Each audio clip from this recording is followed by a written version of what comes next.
আজকের এই ভিডিওটা অতি গুরুত্বপূর্ণ। দেখা মাত্র প্রত্যেকটা বাংলাদেশী নাগরিক এটা ভিডিওটা শেয়ার করে দিবেন, কারণ আমি যে তথ্যগুলো দিচ্ছি। নমস্কার প্রিয় দর্শক, ক্যালকাটা ডায়ালগস থেকে মনোজ দাসের প্রীতি ও শুভেচ্ছা। বাংলাদেশের অন্তর্বর্তী সরকারের প্রধান উপদেষ্টা মোহাম্মদ ইউনূসকে গত কয়েকদিন যমুনার বাইরে আসতে দেখা যাচ্ছে না। শেষ দেখা গিয়েছিল সম্ভবত জুলাইয়ের 16 বা 17 তারিখে ঢাকায় সেনা দপ্তরের একটি সভায়। তারপর 7 দিন হতে চলল তিনি যমুনা ছেড়ে বেরোচ্ছেন না। এই যে ঢাকায় এত বড় ঘটনা একটা ঘটল, ঢাকার মাইলস্টোন স্কুল ও কলেজের ওপর সেনার বিমান ভেঙে পড়ল, তাতে অন্তত 30 শিশু ছাত্রছাত্রী মারা গেল, শতাধিক ছাত্রছাত্রী আহত হয়ে হাসপাতালে মৃত্যুর সঙ্গে লড়ছে, 2জন শিক্ষকের মৃত্যু হয়েছে। অন্য দেশ হলে প্রধান শাসক এতদিন সেদিনই হাসপাতালে গিয়ে দেখে আসতেন আহতদের, তাদের সান্ত্বনা দিতেন, তাদের পরিবারের পাশে দাঁড়াবার কথা বলতেন। ইউনূস মিয়া গেলেন না। আপনাদের হয়তো মনে আছে, গত বছর তথাকথিত জুলাই বিপ্লবের সময় আহত ছাত্রছাত্রীদের দেখতে প্রধানমন্ত্রী শেখ হাসিনা নিজে হাসপাতালে যান। কোন ছাত্রছাত্রীরা? যারা শেখ হাসিনার বিরুদ্ধে আন্দোলন করছিল। তিনি তার বিরুদ্ধে যারা আন্দোলন করছে তাদের দেখবার জন্যে তিনি হাসপাতালে গিয়েছিলেন। যদিও তার বিরুদ্ধে আন্দোলন তখন চূড়ান্ত পর্যায়ে, খুবই ঝুঁকির ছিল তার সেই যাওয়া। তাকে অনেকে নিষেধও করেছিল, তবু তিনি গিয়েছিলেন। এখানেই বোঝা যায় পার্থক্যটা। কিন্তু ডক্টর মোহাম্মদ ইউনূস গেলেন না। ভয় পেয়েছেন যেতে? চাঁদাবাজি করতে গিয়ে পাবলিকের খিস্তি খেয়ে লজ্জা পেয়েছেন? দেশটাকে গোল্লায় পাঠিয়ে অনুশোচনা হচ্ছে নিজের, তার জন্য পাবলিকের মুখোমুখি হতে ভয়?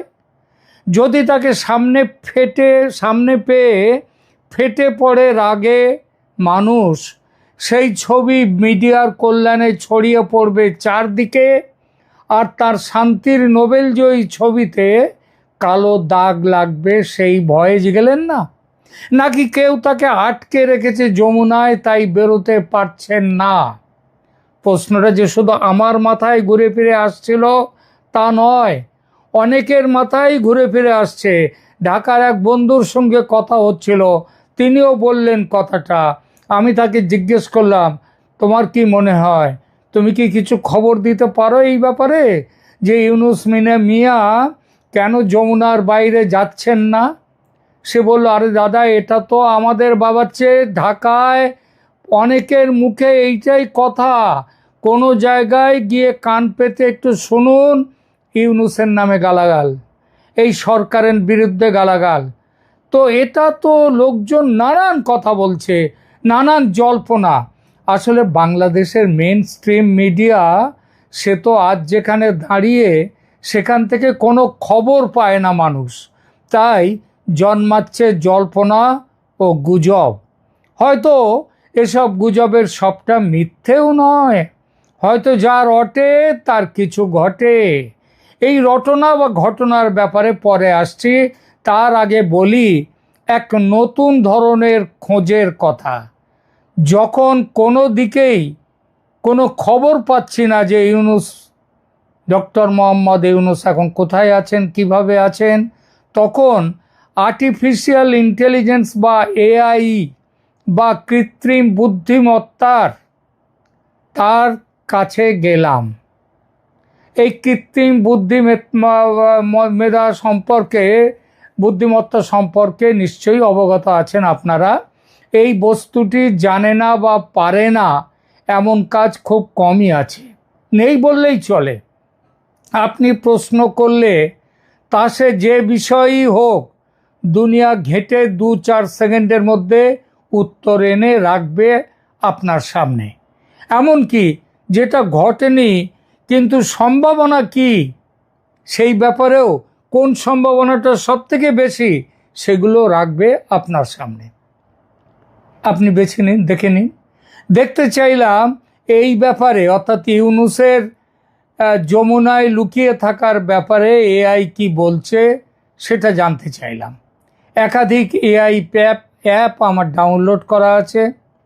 সেখানে গিয়ে যা পেলাম তার সারমর্ম এরকম যে তারা বলছে যে মোহাম্মদ ইউনূস তার বাসভবন যমুনা থেকে বের হচ্ছেন না, তার কারণ হিসেবে জানা যাচ্ছে যে তিনি ব্যক্তিগত কারণে এই মুহূর্তে ব্যস্ত, তাই জনসমক্ষে আসছেন না। তাকে শেষ দেখা গেছে ঢাকায় সেনাবাহিনীর এক অনুষ্ঠানে, এটাও এআই বলে দিল। তারপর থেকে তিনি আড়ালে, আর এই আড়ালে থাকার কারণ ব্যক্তিগত কারণে তিনি বাসভবন যমুনা থেকে বের হচ্ছেন না। ব্যক্তিগত কারণ বলতে কি বোঝায়, কি হতে পারে সেটা জানতে চাইলাম। অতঃপর কি হতে পারে তার উত্তর হলো কারণটা ব্যক্তিগত, সেটা মোহাম্মদ ইউনূস কাউকে বলেননি, প্রকাশও করেননি। এমনকি তার যে ওই প্রেস সচিব, তিনিও জানেন না যে তিনি কেন কাজে বসছেন না বা তিনি কেন যমুনা থেকে বেরোচ্ছেন না। ওনার প্রেস সচিব কি যেন শফিকুল আলম, তিনি তো সব জানতা মহাপণ্ডিত, তো তিনিও জানেন না যে ব্যক্তিগত কারণ কি। এবং তিনি তো প্রধান শাসক, কাউকে তো জবাবদিহি করার নেই।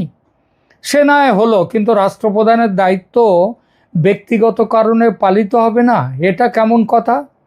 আর ইউনূসের মতো ঝাড়া হাত পা মানুষের কি এমন ব্যক্তিগত কারণ থাকতে পারে যে এমন মর্মন্তুদ বিমান দুর্ঘটনায় আহত শিশুদের দেখতে একবার হাসপাতালে পর্যন্ত যেতে পারেন না? কি এমন মহাকাজ ছিল যে তার এত সময়ের অভাব?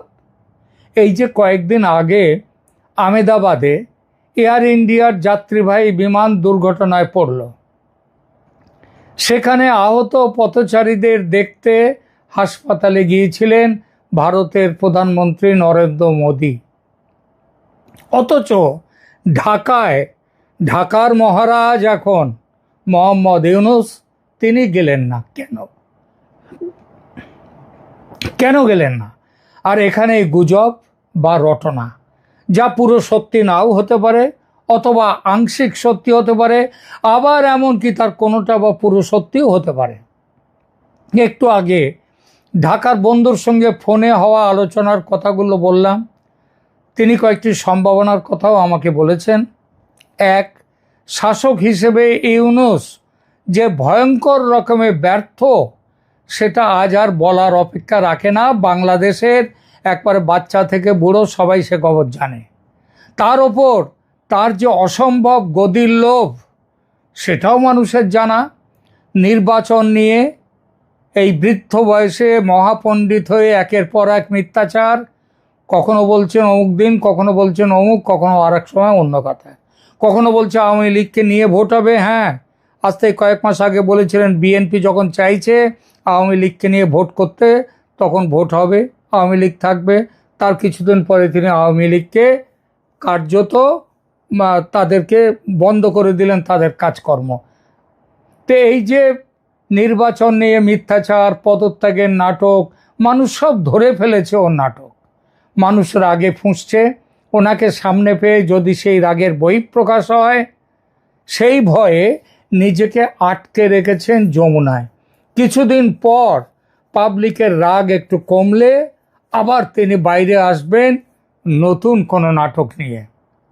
এরপর 2 নম্বর সম্ভাবনাটা এলো, সেটি হলো ইউনূস বর্তমানে রয়েছেন জামাত ও এনসিপি দলের নজরবন্দি এবং গৃহবন্দী হয়ে। ইউনূস নিজেকে বড় মাঠের খেলোয়াড় বলেন, ইন্টারন্যাশনাল প্লেয়ার বলেছেন নিজেই নিজেকে। তবু বয়সের তো একটা চাপ থাকে, বুড়া বয়সের ভীমরতি বলে একটা কথা আছে। যদি সেই ভীমরতি হঠাৎ পেয়ে বসে আর সবার সামনে প্রকাশ্যে, বাইরে বেরিয়ে বললে তো সবার সামনেই বলতে হবে, প্রকাশ্যে যদি পদত্যাগের কথা বলে বসেন, কিংবা যদি বলে বসেন, কিংবা তিনি বলে ফেলেন সত্যিটা, আমি তো চলে যেতে চাই কিন্তু ওরা আটকে রেখেছে, ব্যাস, তাহলে তো হয়ে গেল। সুতরাং আটকে রাখো বুড়ারে। বিয়ে পাগলা বুড়োর বাংলাদেশি সংস্করণ এই গদি পাগলা বুড়ো, তাকে ছাড়া হবে কাজ মিটলে, তারপর, তার আগে বেরোতে পারবে না। এমনটা যে হতে পারে না তা কিন্তু নয়। বাংলাদেশের রাজনীতিতে ইউনূস একটা পরগাছা, তার পেছনে জনসমর্থন কোনোদিন ছিল না, এখনো নেই। প্রধানমন্ত্রীর কুর্সিতে বসার স্বাদ ছিল বড়, তাই নাকের বদলে নরুন পাওয়ার মতো প্রধানমন্ত্রীর চেয়ারে বসেছেন, তবে প্রধানমন্ত্রী হিসেবে নন, প্রধান উপদেষ্টা হিসেবে। আর সেটা পেয়ে হয়তো মিটেছে স্বাদ।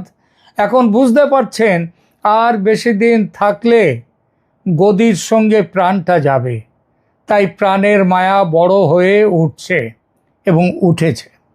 বাংলাদেশের ইউটিউবারদের একটা অংশ যে ভাষায় এখন আক্রমণ করছেন ইউনূসকে বাংলাদেশে বসে, সেসব কথা শুনলে চূড়ান্ত লজ্জাহীনেরও ভয়ঙ্কর লজ্জা হবে।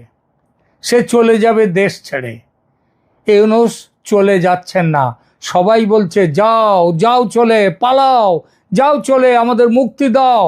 তার লজ্জা নেই, কিংবা লজ্জার খবর বাইরে আসতে হয়তো তার লজ্জা হচ্ছে, হয়তো তিনি চলে যেতে চাইছেন, তবে ওই যে বললাম, তাকে বাইরে আসতে দেয়া হচ্ছে না। আমার একটু অন্যরকম ভাবনা এই ব্যাপারে। তাকে যেতে দেয়া হচ্ছে না কারণ এই 11 মাসে কম পাপ তো করেননি এই নোবেলজয়ী মহাপণ্ডিত। নিজের কর ফাঁকির টাকা দু একটা নয়, 666 কোটি টাকা মকুব করিয়েছেন। অবাধে খুন খারাপি হতে দিয়েছেন দেশে, দেশের শিল্প ধ্বংস হয়ে গেছে। আচ্ছা, হাসিনার আমলের খুন খারাপির জন্যে যদি হাসিনা দায়ী হন, একইভাবে এই আমলের জন্যে দায়ী তো তিনি। তাকে যাতে দায়ী না করতে পারে তার জন্যে আগেই ইনডেমনিটির ব্যবস্থা করে রেখে দিয়েছেন নিজেদের জন্যে। কিন্তু পরবর্তী সরকার এসে, শেখ হাসিনার সরকার এসে যদি ওই ইনডেমনিটি যদি পাল্টে দেয়, ওই আইন যদি বাতিল করে দেয়, তাহলে এই আইনে আমলের জন্যে, এই আমলে যত অত্যাচার হয়েছে তার জন্যে তার দায় তো আছেই। তাহলে জামাত এনসিপিকে অনিশ্চিত ভবিষ্যতের মুখে ঠেলে দিয়ে তিনি একা কেন পালাবেন? তাকে পালাতে দেয়া হবে কেন? এটা বিশ্বাস করার যথেষ্ট কারণ আছে যে জামাত ও এনসিপির নির্দেশ মতো যমুনায় কড়া পাহারা বসিয়েছেন সেনাপ্রধান ওয়াকারুজ্জামান, সে খবর বাইরে আসছে। ইউনূস যদি ধর্মভীরু, এবং তার কাছে এখন কোনো কাজ নেই, যে কাজ সবাই যেটা দিয়ে দেয় জামাতের কাছ থেকে স্যাংশন হয়ে আসে, তার কাছে যায়, তাকে সই করবার জন্যে পাঠাতে হবে, তাকে সই করে দিতে হবে। ইউনূস যদি, তাহলে তার কাজ যখন নেই কিছুই, তো শুধু সইটুকু ছাড়া, তাহলে তিনি কি করতেন? বাকি সময় তিনি কি করেন যে ওই হাসপাতালে যাওয়ার সময় পাচ্ছেন না? আচ্ছা, ইউনূস যদি ধর্মভীরু মুসলমান হতেন তাহলে দৈনিক নামাজের পর ওই তসবির পুঁতি গুণে সময় কাটাতে পারতেন, কিন্তু নামাজ পড়া নেই তার ধাতে। তাছাড়া শোনা যায় গোঁড়া ক্যাথলিক খ্রিস্টান ভেরা ফরস্টেঙ্কোকে বিয়ে করার জন্যে ইউনূস নাকি কথাটা বলছি, খেয়াল রাখবেন, নাকি ইসলাম ত্যাগ করে খ্রিস্টান হয়েছিলেন। আমি অনেক খোঁজাখুঁজি করেছি, এআইতে ঘাটাঘাটি করেছি, এর কোনো বিশ্বাসযোগ্য নথি কেউ দিতে পারেনি। সুতরাং সত্যি নাও হতে পারে, তবে এটা ঠিক তারা বলেছে তার যেমন খ্রিস্টান মতে বিয়ে হয়নি, বিয়ের অনুষ্ঠান, তেমনি তার বিয়েটা, তার সাথে ওই ভেরা ফরস্টেঙ্কোর বিয়েটা ইসলামী মতেও হয়নি। সুতরাং কিভাবে যে দিন কাটছে ইউনূসের, ভাবলে দুঃখ হয়। এখনকার মতো এখানেই রাখছি, ভালো থাকবেন, ধন্যবাদ।